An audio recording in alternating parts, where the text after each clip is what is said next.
Thank you so much for that. Let's turn it over now to Mr. Morton Klein. Some thoughts as well. Thank you. First of all, I have to immediately say that I have Tourette syndrome. It's a neurochemical disorder. Sometimes I make sounds I can't control, and I have facial tics sometimes. I have to say that so you won't think that I'm simply freaking out when you might hear some of these sounds. Although after hearing this, things are not too good. My tics are going to be much worse than I anticipated.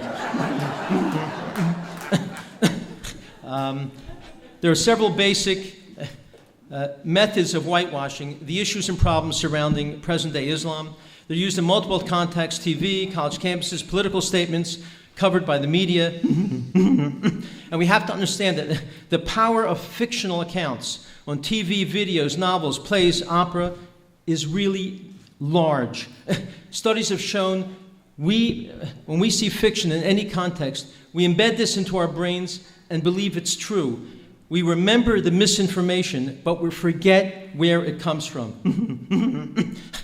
Just one example, Quantico is a TV show which promotes inaccurate notions and ideas about Islam. Muslim characters in the show say things like, "I won't allow anyone to persecute me because of my faith. You assume that Muslim faith contradicts American loyalty. You're wrong. The question is not, do I believe in America? It's, does America believe in me?" An FBI agent says things like, "I know the Koran doesn't teach you to hate," and on and on and on. Extraordinary propaganda. Also, the West has been mentioned, especially leaders all over the world, including America, presents Islam as a religion of peace instead of promoting reform among Islam, like President Sisi of Egypt has publicly stated, a Muslim himself. George Bush, after 9/11, called Islam a religion of peace. President Obama says it repeatedly. In his speeches, he said, quote, "People find dignity and peace in their Muslim faith. Civilization owes a debt to Islam, giving us places of peaceful contemplation. Islam is not part of the problem in combating violent extremism," said Obama. "It's an important part of promoting peace." Another part of the whitewashing is this terrible scourge of Islamophobia, which, by the way, a phobia is where you do things or are afraid of things for no reason. We are concerned about Islam for rational reasons. It's not a phobia.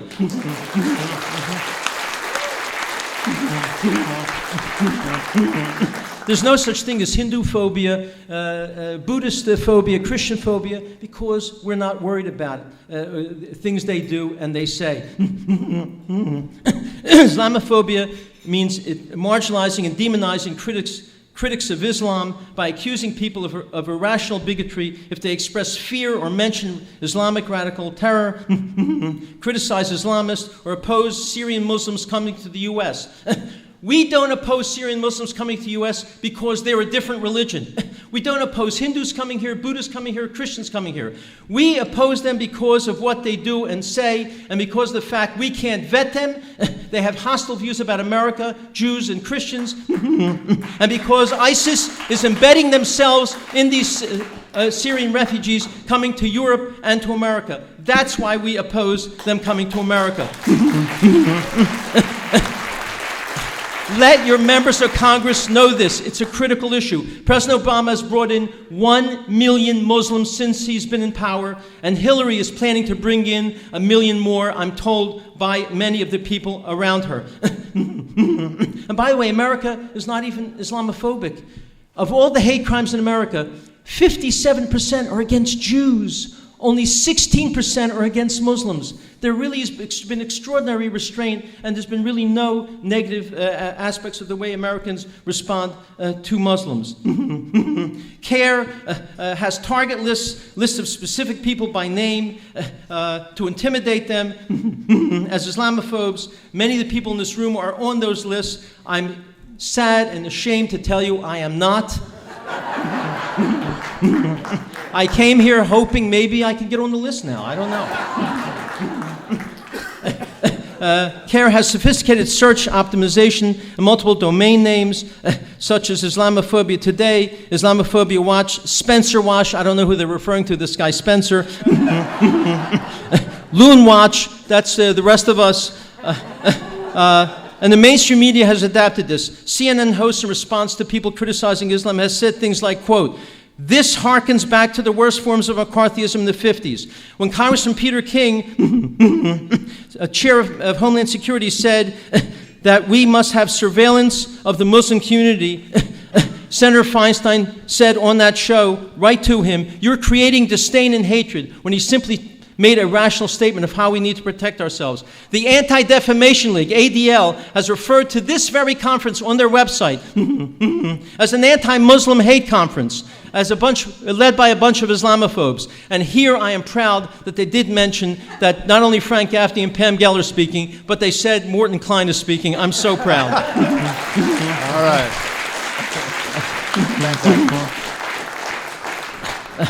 Other whitewash techniques is to minimize the truth of Muslim support for terrorism. John Brennan, the Obama's chief now security advisor for counterterrorism, I might tell you, when I Googled him a year ago, under religion for John Brennan, it said Islam. Yes, on the website. And I immediately photocopied it, and then a few weeks later I checked again. It now says Christian. I don't know what that means, but I'm telling you, that's what it said on the Google site for John Brennan, who says we shouldn't use terms like jihad, radical Islam. Homeland Security leaders has called terrorist attacks man-caused disasters, and our fight against terrorism overseas contingency options. They don't call it the war on Islamic terror. And never say the war on terror, as I said yesterday. Say Islamic terror. That's what it is. We should name it every time. Our Homeland Security's domestic extremism lexicon listed Christian and Jewish extremism. Can you believe it doesn't list Islamic extremism? Just shocking. For the last 2 decades, terrorists are called militants, not terrorists. Terrorist groups and radical imams, horrific anti-Jewish, anti-Christian, and genocidal statements are not in the media. When they talk about a terrorist attack, they'll say these people came from North Africa or Middle Eastern. When the salient fact about them is not that they come from North Africa or the Middle East, it's that they are born, raised, and schooled as Muslims. That's the salient fact.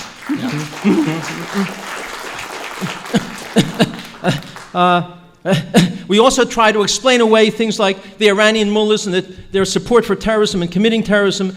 President Obama says this is due to mistrust because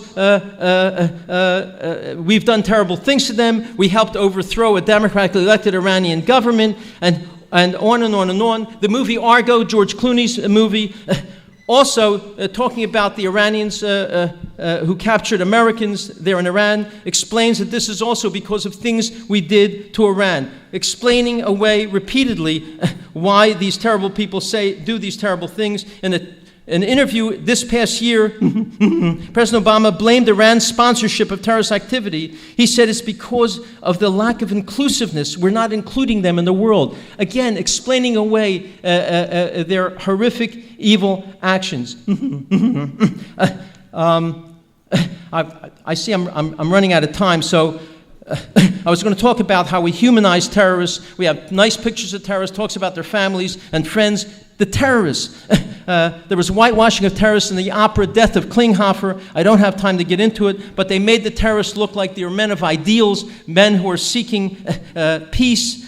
The Metropolitan Opera openly stated, quote, "We're looking for humanity in the terrorists." They said that openly when I just told you. We're humanizing terrorists, including the Metropolitan Opera. And this has had, intimidation of people criticizing Islam has had tremendous effects. Movies which used to have Muslims as terrorists no longer have Muslims as terrorists. They're white Americans, Russians, North Koreans, not Muslims anymore because of intimidation. I don't have time to get into it. Finally, I really want to get into this. This is very important.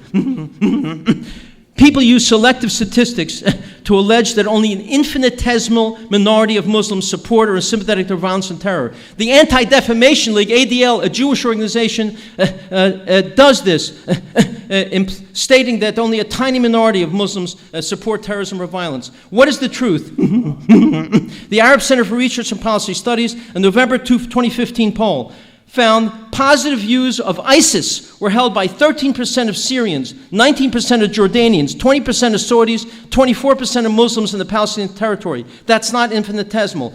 At March 2015 poll, 27% of Syrian Muslims said ISIS is a legitimate resistance movement, not a terrorist movement.